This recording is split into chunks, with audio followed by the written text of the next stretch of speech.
answer your question in 1 second. I'm gonna say it one more time for the people in the back. Hey everyone, welcome back to the channel. My name is Sam.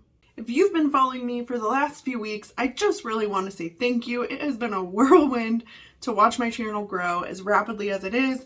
I woke up this morning and Shakara Transformations had done a reaction, so I'm getting an overwhelming amount of support and love, and I'm seeing a huge growth in my audience, so thank you all so much for being here. Let's get into today's video. Today I want to talk about Anna O'Brien, aka Glitter and Lazers. Anna recently went on an active vacation to Hawaii, and she filmed for us, of course, and on her return trip, she has made an entire series of videos about what she did while she was on vacation and how she's feeling after vacation and reflecting. 2 of her videos caught my attention, and I really want to talk about them today, and that is my reality check and then trigger warning, I want to lose weight. Let's dive right in. In the first video, my reality check, Anna sits down with her viewers for a candid moment where she talks about some of the struggles she had while she was on vacation. When I say Anna planned an active vacation, what I really meant was Anna overscheduled an active vacation. They planned not 1, not 2, but several really difficult hikes. And in this reality check video, she sits down with us and she talks about going on those hikes and how they sort of owned her. What I realized kind of on this trip, and this is why I'm making it its own separate video, because I think it's really, really important that I acknowledge this happened. But I basically had a reality check in Hawaii. I like to think of myself as fairly active. I like to think of myself as strong, especially since now I've been working out pretty much, actually, not pretty much, actually, every single day since January 1st.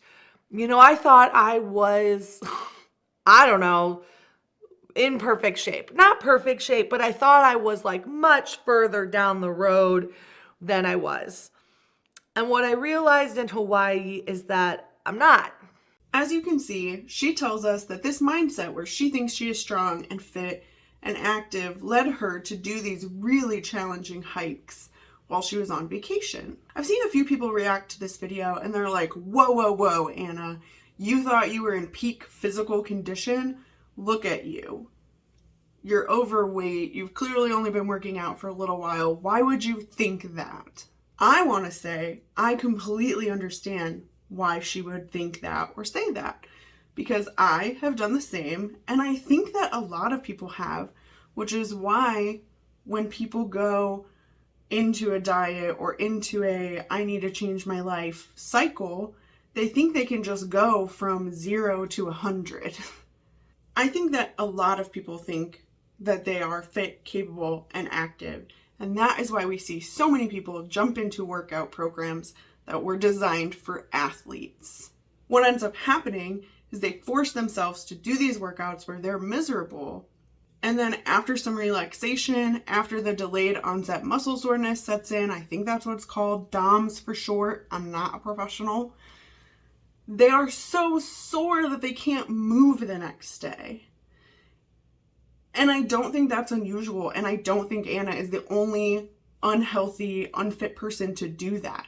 And I know from experience because I have done that. I played some sports when I was younger, and so when I first started my diet cycling, my brain was immediately like, well, I used to be able to do lunges and things like that. So I went out and bought some Ashley Horner programs. If you don't know who Ashley Horner is, I'll put her here. Girl is real fit. She's been doing this for years. She trains so her body can look a very specific way because she is typically selling supplements or doing things like that, or she used to. I'm not sure where she's at anymore. But my ass, after years of not working out and overeating, went from, yeah, I sit on the couch every day to, yeah, I could do an Ashley Horner workout where there's 250 burpees. It's not unusual at all. And I think that the reactions that we've seen so far that are saying that it is are completely misguided. And again, I think it speaks to the fact of why so many fat acceptance people just shove off fitness professionals and say, you don't understand, is because I think they forget, like, this is how people think, and people do think they can go from 0 to 100, which is why things like The Biggest Loser and these really crazy workout programs get so popular, because people used to be able to do that, and they should be able to do it now without realizing that's why they hate exercising, and that's why they're so miserable, and that's why they're getting injured. It's not unusual. It's actually what happens all the time. Anna proves this point to us when she talks about this moment she had where she yelled at her director or her creative producer to shut off the freaking cameras. We had done 2 days of hiking. We had done this hike up to Lighthouse, and then a hike up to Diamond Head, which is like over all of Hawaii. And they were very hard hikes for me. They were very not so hard hikes for my videographer, John, my creative director. And they were moderately hard hikes for my friend, Emily, who is much smaller than me. But for me, these were some freaking hard hikes. Like, I was stopping, my heart rate was all over the place. I felt like I was really pushing my body. And after these 2 hikes, we kind of took a quote unquote day off. It was not a day off, where we filmed swim. And I remember just how much my body hurt trying to film swim and how little I could keep up with them. There is a point, I don't think it was captured on camera because I literally screamed, turn off the frickin' cameras. I didn't say frickin', I said something else, because I was so ashamed, where I was walking in some pretty wet sand and my feet were kind of slipping into the sand, maybe about a half a foot, maybe even a foot in some cases. And I couldn't physically lift my legs out of the sand. They were so exhausted and so tired that the way I got out of the sand was like literally falling over on the sand, saying a whole bunch of swear words and crying. She talks about her legs being so sore from the hikes that they were doing and the workouts that they were doing that she couldn't even pick her legs up out of the sand. This is what tends to happen to people who jump into these workout programs straight out the gate.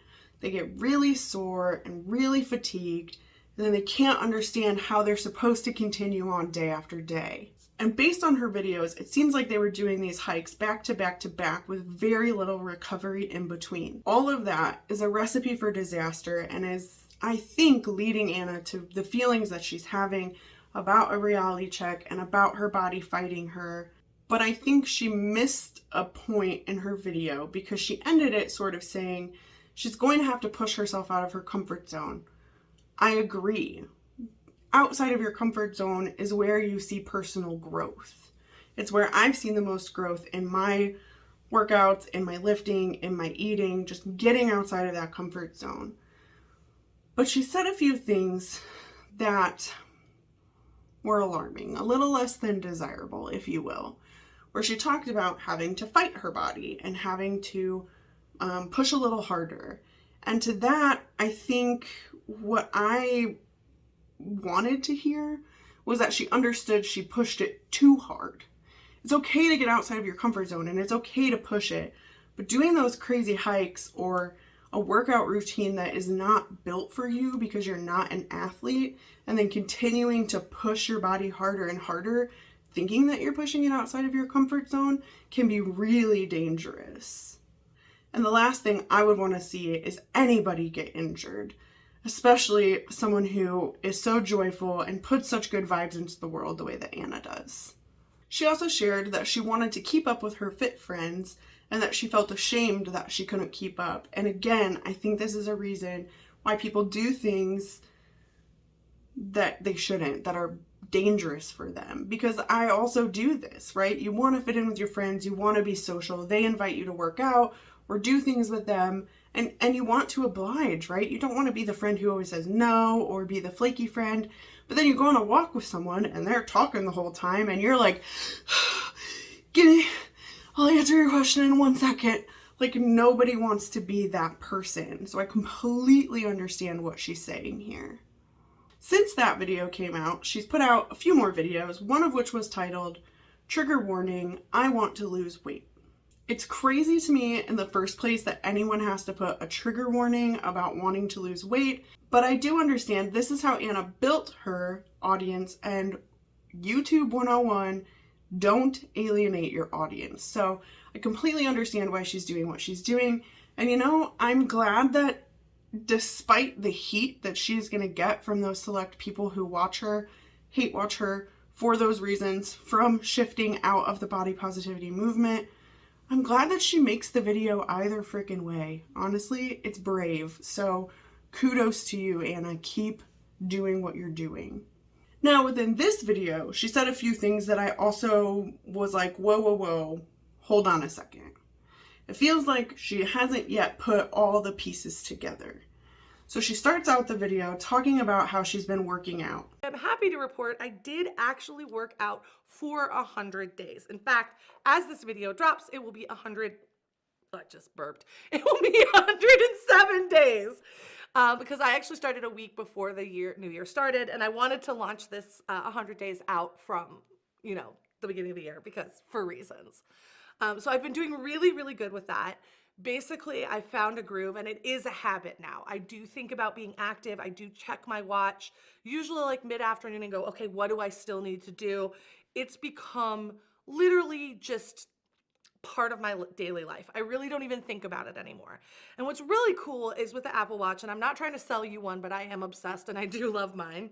It does tell you how much you've improved to where you were previously. So I just actually am sharing these with you so you guys can see. You can see that I'm walking further, I'm burning more calories, I'm standing more per day. Basically everything is up. And that's just basically because I've made being active more central in my life, and it's really apparent.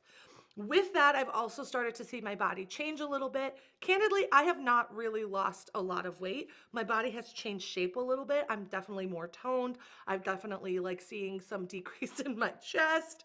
I'm also seeing an increase in my like physical abilities as far as like muscle and like being able to support myself in things like push-ups and sit-ups and all of that stuff. So I am seeing physical changes. They're just not weight related. And I'll be honest, that was a little bummer for me because I thought, man, I'm pushing myself, I'm doing all these things, I'm gonna lose so much weight. Now you can see she mentions that she's been working out for 100 days, just a little more than 100 days, but she didn't see a lot of weight loss in that time. Exercise does not equal weight loss. I'm gonna say it one more time for the people in the back. Exercise does not equal weight loss. They're not the same. You have to be in a calorie deficit to lose weight. Now, some of your calorie deficit can come from increasing your calorie burn, but it can't only be that. You also have to be aware of your nutrition. You've heard the cliche, it is true, you can't out-exercise a bad diet. I've tried. Every single time I did a fad diet, every single time I went back into binge eating, I would start an exercise routine without changing anything I was eating, and guess what? I didn't lose weight. That is not how it works. Now, she did follow up on this, talking a little bit about what she plans to do for the future. When it comes to food, I think I made a goal, but again, I don't remember, and I have not rewatched the video, to eat 3 times a day. Failed. Absolutely failed. Trash. Did not do a good job at that one. And I think it's because it wasn't the right goal for me. I typically eat a big meal at the end of the day. And that I thought was a problem. And I'm beginning to learn that maybe it's not the problem, but I just need to rethink about when I fuel. So one thing I do want to work on is beginning to better understand like how to optimally eat to feel full and feel supported, but also not eat when I'm not hungry. So the problem is when I wake up in the morning, I'm typically not hungry. I don't enjoy eating in the morning. Sometimes it even makes me feel a little sick. So I'm trying to figure out how do I make sure that I have the energy and fuel I need for the day, but I'm also not making myself eat at a time of day that I just don't enjoy it. Like it's just not, it doesn't feel good. Here you can see she's talking about eating 3 meals a day and working on timing her meals, and how she was eating a big meal at the end of the night, but she feels like she should focus on eating 3 meals a day. And to that I say, hold the phone again. Feel free to experiment with yourself. Now, I like that she talked about working with a doctor and a dietitian, but I also know she's afraid of them. So if you do that, Anna, kudos to you. But if you don't, People get really hung up on this, eating 3 times a day, not eating at night. Those are very fad, like diet culture things. I know, hold the phone, body positivity, Sam. What are you doing? That's not what I'm doing, I promise. People always tell me breakfast is the most important meal of the day. You should eat breakfast. Eat a big breakfast. That way you're burning those calories all day long, etc., etc., etc. I tried that for a very long time. And anytime I didn't eat breakfast, I felt like a giant failure. Like everyone else can do this except for me. Why? What I actually learned is I'm not hungry in the morning. I'm typically not hungry until about noon. And so what is the purpose of making myself eat if I'm not hungry? I also learned when I eat in the morning, it does not matter how hearty it is, if there's no sweets in it, it kickstarts something in my body and I want to eat all freaking day long. But if I start eating at noon and I am thoughtful in what I'm eating and I'm not eating anything that is going to spike my blood sugar or that tastes sweet, I'm okay for the rest of the day. I can more easily stay within my calories and I'm not feeling all day long like, oh my God, I'm so ravenously hungry. But if I eat earlier than noon or when I'm first hungry, I can't control it. Those are the days that I deal the worst with cravings. So why would I continue to try to force myself to eat breakfast? That's just stupid. So Anna, if you find that you can eat breakfast, that's really great, but don't just do it because other people are telling you that it's best for you. You don't seem like the type of person to follow that advice or to follow what anyone tells you to do, and I love that about you. So just try to make it really personal to you and what you actually need. Now, she does also mention that she was eating one big meal at the end of the day, and I too have done that. That was part of my experimentation. I am a nighttime, dinner time binge eater. After work was when I did most of my binge eating, so I would not eat all day long. I would not eat breakfast. Sometimes I would skip lunch because I was at work, I was busy, I didn't want to eat in front of people, and then by the time I got home, I was so ravenously hungry that I would eat literally anything. One big meal a day is not problematic if it doesn't trigger something in you, because what would happen to me in trying to eat one big meal a day is that I lost all control of my brain, all control of my impulses, and instead of eating one whole food meal a day that was really, well-rounded, proteins, a little bit of carbs, I was going and getting fast food and I couldn't talk my brain out of it at that point. It was like, nope, you're getting off work, you're tired, you're lazy, we're super hungry, just go to a drive-up. We don't want to wait for you to cook food. Go to the drive-thru right now. And I would give in every single time. So again, I think just sort of test that and see what camp you fall into, because I figured out if I split my calories in half, I'm not usually hungry until about noon. If I'm hungrier before noon, I will eat before noon, but that rarely happens. I eat half of my daily calories around noon, and then when I get home for dinner, I eat about 75% of what I have left of that other half. And then if I'm still hungry in a few hours, I will have a little snack before bed that still fits within my calories. And this is what I have found that works for me. I don't feel like binging. I don't feel like I'm over restricted. So I think you just have to play around and you have to figure it out. And the last issue I had was this. And I think I need to apply that same rigor to how I eat. Now, this doesn't mean I'm refusing to eat certain foods or I'm restricting everything. So it's more just becoming aware and cognizant of what I'm eating and when. So I'm setting myself a normal goal, which is just 2,000 calories a day. That's what a normal person should be eating. And then I'm just going to track my food until I hit that goal each day. Here she mentioned something about eating 2,000 calories a day because that is what a normal person eats. And to that, I just ask, where on earth did you get that number? You might not be wrong that that's about the calorie count that you need to eat, but I think it's really important to talk about how you arrived at that point. Did you use a TDEE calculator? Did you use a dietitian to get you to that point? What brought you to 2,000 calories a day? Because the way that you stated it rides a little bit like every time you do a diet and it's like 1,200 calories a day is optimum, when we know that's not true. So again, 2,000 calories a day might be the right thing for you, but I think you need to know why it's the right thing for you. Because if you don't, you're going to be able to talk yourself out of it and it will never work for you. I think it's really important for people to understand why they're doing what they're doing to better themselves, and not just because somebody else said so, right? Like, there's so much that goes into it. So I think just be a little more thoughtful about those things, about what you're putting out into the universe, because again, you may not be wrong, but we don't know that because we don't know how you arrived at your solution. Now, outside of that, I mean, I will give her mad props for the rest of this video. She talked about drinking more water, making sure she built in more recovery time, which was something that she struggled with when she had her reality check video, because like I said, they did all of those hikes and really didn't plan any recovery time in between. So I was really proud to see that even after the reality check video, she continued to reflect and arrived at, I need recovery. Now, she did also say she's going to work on finding out what works best for her. And to that, I say, yes, do that. Oh my gosh, it's the best way. But do be gentle with yourself as you do it. Don't be so hard on yourself, because the truth is you're your biggest critic. And you can figure these things out, but it does take time. So just be gentle with yourself. You can do it.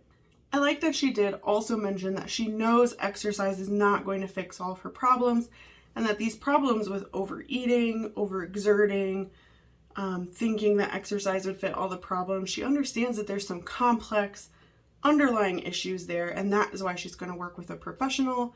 And to that, I just am like, kudos. It took me way too long to figure that out. I think it takes a lot of people way too long. We're brought up in a society where we shouldn't ask for help. It's, you know, for a long time there was a stigma around that. So I'm just really happy that for all the things that she's been through, all of her traumas, she understands that all of those things are building on top of each other, and to dig yourself out is hard. You need help to do that. So I was really happy to see her sort of acknowledge that in her plan to move on, if you will. And then I did also love that she just talked about the reasons why she loved the gym and how it got her outside of her house, got her talking to people, the mental health benefits of it. Because the truth is, when people start to get heavier, they tend to hold themselves back, keep themselves inside. We see people become housebound, bedridden, and those types of things, A, because they get embarrassed of people seeing them at the size they're at, but also because they feel shame. And so they just sort of hide themselves away from the world, which is very detrimental to anyone's mental health. And especially for someone like Anna, who is a creator online, and she has been doing this for a long time. I think she does this full time. I could be mistaken, but especially for someone who is a creator full time, you're already probably not getting out of your house a lot. So being in a social setting is very helpful, because I know when I was deep in the throes, I was on my own a lot. I talk about being alone with my brain because I really was. I was secluding myself in the house. I wasn't a part of any civic activities. And that culminated nowhere but in my own brain. And it gave me a lot of internal anxiety. And it really just made everything in my life feel worse than it was. And I've broken that by getting into the gym, joining some civic groups, just getting outside of my circle, getting outside of that comfort zone. So I was really happy to hear that she does like her gym. I think she said it was Orange Theory. She's doing group classes. Like, that's really great. You need to find what works for you, and you're more likely to stick to it. I'm really glad that you chose to share your reflections with us, because you absolutely didn't have to. But I think it's important, because I don't think our stories are unique at all. And I think the more that our voices are out there, the better it will be for people who are struggling with things that we struggle with. You can do it. I can do it. Anyone who's watching this video can do it. I believe in all of us. Thank you so much for watching. I will see you in the next one. Bye.